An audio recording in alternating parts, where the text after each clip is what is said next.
नमस्कार फ्रेंड्स, मी ॲडव्होकेट संजय गुरव. आज आपण भारतीय न्याय संहिता BNS या कायद्यातील कलम 13च्या तरतुदी आज आपण सविस्तरपणे समजून घेणार आहोत.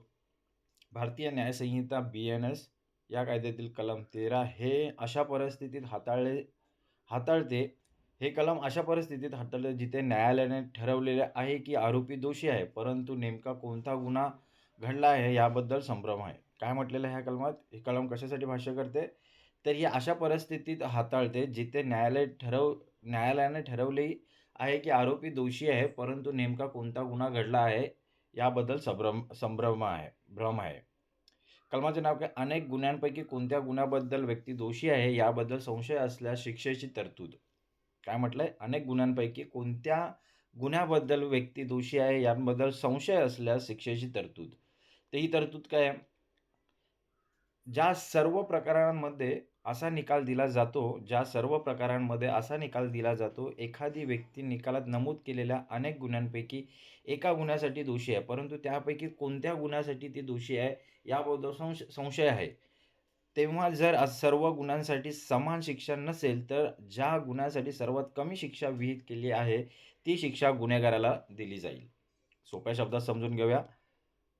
कधी-कधी पुराव्यांवरून हे स्पष्ट होते, की आरोपीने गुन्हा केला आहे, पण तो गुन्हा अ प्रकारचा आहे की ब प्रकारचा आहे, हे ठरवणं कठीण जाते. अशा वेळी कायदा आरोपीला बेनिफिट ऑफ डाऊट देतो आणि ज्या गुन्ह्याला सर्वात कमी शिक्षा आहे, ती शिक्षा आरोपीला दिली जाते. उदाहरणात समजून घेऊया. समजा एका व्यक्तीवर चोरी आणि चोरीचा माल स्वीकारणे असे 2 आरोप आहेत. काय? समजा एका व्यक्तीवर चोरी आणि चोरीचा माल स्वीकारणे असे 2 आरोप आहेत. पुराव्यांवरून हे नक्की आहे की त्याने ह्या दोघांपैकी एक कृत्य केले आहे. पण त्याने स्वतः चोरी केली आहे की फक्त चोरीचा माल घेतला आहे, हे सिद्ध होत नाही. अशा वेळी जर चोरीला 3 वर्ष शिक्षा असेल आणि माल स्वीकारण्याला 2 वर्ष शिक्षा असेल, तर कोर्ट त्याला 2 वर्षाची कमीत कमी शिक्षा देईल. कमी असलेली शिक्षा देईल. काय म्हटलेलं आहे? समजा एका व्यक्तीवर चोरी आणि चोरीचा माल स्वीकारणे असे 2 आरोप आहेत. पुराव्यांवरून हे नक्की आहे की त्याने या दोघांपैकी एक कृत्य केलं आहे. पण त्याने स्वतः चोरी केली आहे की फक्त चोरीचा माल घेतला आहे, हे सिद्ध होत नाही. अशा वेळी जर चोरीला 3 वर्ष शिक्षा असेल आणि माल स्वीकारण्याला 2 वर्ष शिक्षा असेल, तर न्यायालय त्याला 2 वर्षाची कमी असलेली शिक्षा देईल. कलम हे कलम का बरं अस्तित्वात आले आहे? हे कलम न्यायदानातील अडथळे दूर करण्यासाठी आले आहे. जर न्यायाधीशांना खात्री असेल की व्यक्ती गुन्हेगार आहे, पण तांत्रिक पुराव्यांच्या अभावामुळे नेमका गुन्हा ठरवता येत नसेल, तर आरोपीला सोडून देणे समाजासाठी घातक ठरेल. म्हणून त्याला पूर्णपणे सोडवण्यापेक्षा किमान किमान कमी शिक्षा देऊन न्याय टिकवून ठेवण्यासाठी हे कलम अस्तित्वात आलेलं आहे, बनवलेलं आहे. आता या कलमाचे उद्दिष्ट आणि महत्त्व काय? दोषीची सुटका रोखणे. केवळ तांत्रिक संशयामुळे खरा गुन्हेगार सुटू नये. आरोपीचे संरक्षण. पुराव्यांच्या अभावी आरोपीला विनाकारण मोठी शिक्षा होऊ नये. न्यायालयीन स्पष्टता. निकालात संदिग्धता असताना न्यायाधीशांनी काय करावे याचे मार्गदर्शन करणे. आता ह्या कलमासंबंधित लॅटिन मॅक्झिम कोणती आहे?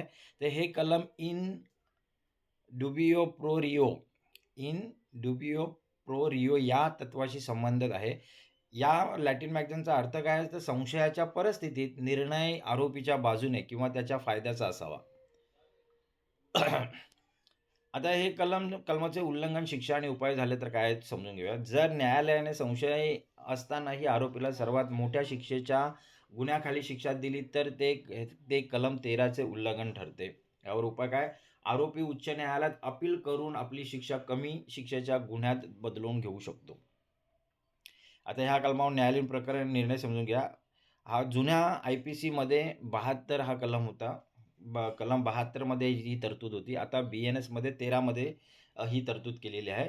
वर आधारित महत्त्वाचे निरीक्षण काय आहे? तर निकाल सर्वोच्च न्यायालयाने वारंवार स्पष्ट केले आहे. सर्वोच्च न्यायालयाने वारंवार स्पष्ट केले आहे की हे कलम तेव्हाच वापरावे जेव्हा नेमका गुन्हा ठरवणे पूर्णपणे अशक्य असेल. जर पुराव्यांवरून एखादा गुन्हा स्पष्ट होत असेल, तर हे कलम वापरता येत नाही. आता ह्या कलमासंबंधित असलेले काही संविधानिक कलमे आणि इतर कायदे काय समजूया. संविधानामधील अनुच्छेद 20 अपराधांच्या दोषसिद्धीबाबत संरक्षण. नंतर मग भारतीय नागरिक सुरक्षा संहिता BNSS या कायद्यातील कलम 221 जुन्यामध्ये CRPCमध्ये 221 होतं.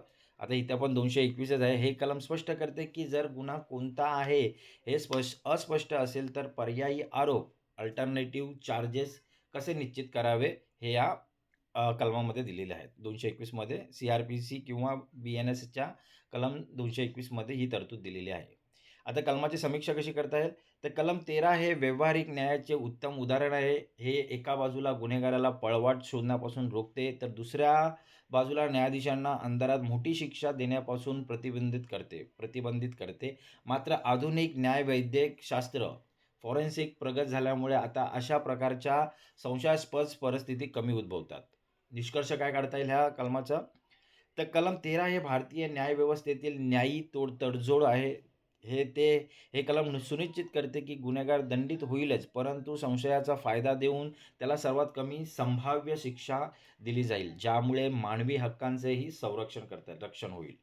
तर मित्रांनो, आज आपण भारतीय न्यायसंहिता कायद्यातील कलम 13च्या तरतुदी सविस्तरपणे समजून घेतलेल्या आहेत. हे कलम अधिक चांगल्या प्रकारे समजून घेण्यासाठी हा व्हिडिओ तुम्ही वारंवार पहा, जेणेकरून ह्या कलम 13च्या तरतुदी तुम्हाला अधिक चांगल्या प्रकारे समजतील. असेच कायदेविषयक माहिती मिळवण्यासाठी, कायदेविषयक ज्ञान मिळवण्यासाठी आमचं चॅनल सबस्क्राईब करा, लाईक करा, शेअर करा आणि आपल्या प्रियजनांना, मित्रांना फॉरवर्ड करा, जेणेकरून त्यांचंही कायदेविषयक ज्ञान वाढेल, त्यांनाही कायदेविषयक माहिती मिळेल.